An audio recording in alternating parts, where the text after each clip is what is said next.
Hi, and welcome to the first edition of the spring semester of Haskell News. My name is Travis Gishey. The presidential inauguration was held on Tuesday in Washington, D.C. President-elect Barack H. Obama was officially sworn in as the 44th President of the United States. Haskell Indian Nations University students gathered in Haskell Library to watch the day's events.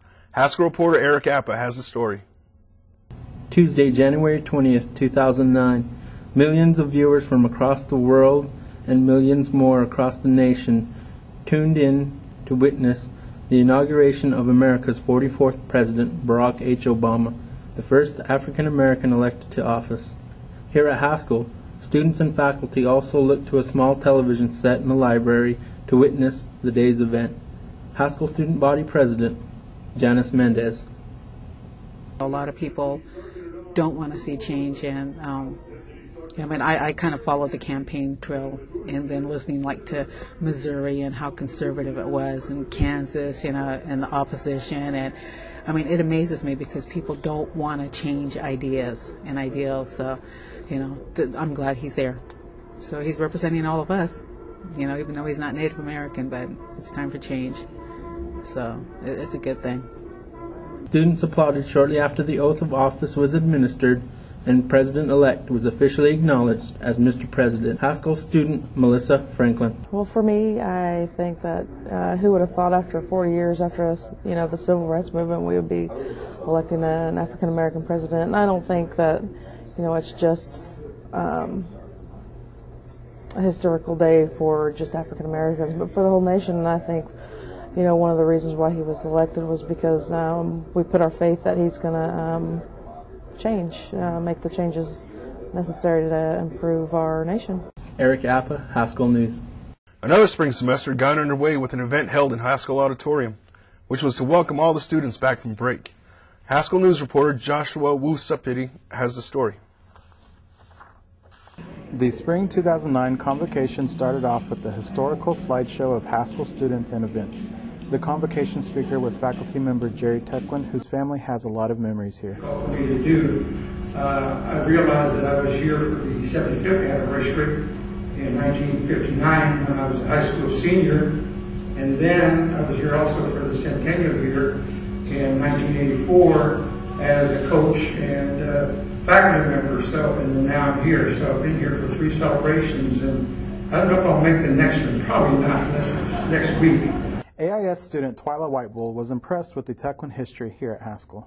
It was very interesting to see that there was 5 generations of a family that went to school here, which means that Haskell has a lot of history and a lot of, rich culture still, and that it would bring more students here. And the end of Convocation had the softball team singing the school fight song.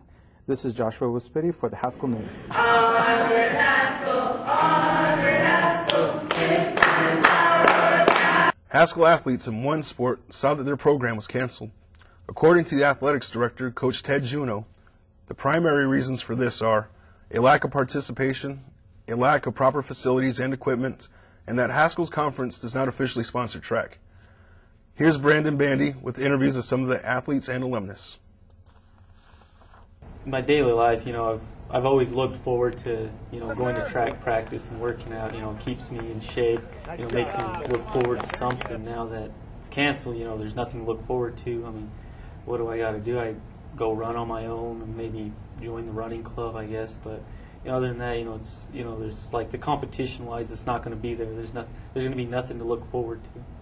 The 15 years that I coached cross country here in track, we had 30 All-Americans, and I think that it's just really kind of a sad day to hear that track is being dropped. From me personally, How does track being canceled make you feel? I don't know. That's hard to explain. Just tell me something, and I'll try and get the best parts of it. Okay.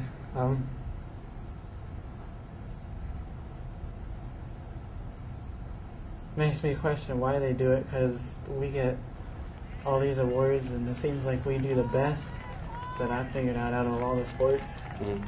Not trying to say anything bad about them, but we get the most recognition out of what we do, but not from the school or anything. and just because it's unpopular, it seems like the one to cut. And then what would you have done if they would have canceled track when you were a student here? If I was a student here, I'd say, well, you know, just give us transportation and somehow we'll get to the track meets. We'll try to find some money through tribes. We'll find money through the alumni or whatever, just for a few meals here and there. But, you know, it's not a major expensive sport. Running is an outlet for me. Without it, it's easier to just like fall off the wagon, and it seems like it gives more people a reason to go out and drink and waste their lives. We'll continue this story on the next newscast with an interview from Coach Ted Juneau. This is Brandon Bandy, Haskell News. The Haskell Lady Indians have had a success beginning with their basketball season. There is a buzz on campus about how far they may go. Haskell reporter Maurice Spayola has the story. This year, the Haskell girls basketball team has been doing very well. Senior guard Courtney Smith comments on the team's success. All of us just really want to play. We're not just there to, just be going through the motions. We really want to play. We really want to win. And I think that overall, that's what the whole team goal is just we just want to really do good this year. The Haskell Lady Indians have received votes from the National Women's Basketball Coaches Poll. Coach Maratha was very excited about their exposure. To get redone, so for us to get any kind of votes, to be noticed in any kind of way, is pretty neat. Because there's 240 Division II teams, and to even be mentioned in the top 20 for Haskell, I think it's great. The team goal this year is to make the national basketball tournaments. This is Mari Spalla, Haskell News. We just got news from the Haskell Royalty Committee that reigning Miss Haskell, Tila Brooks, will no longer be carrying the crown, and first runner-up Cameo McKinley will be taking over the title. We will have more on this story in the next newscast. Thank you for watching. Come check us out on MySpace. My name is Travis Gishy. Onward, Haskell.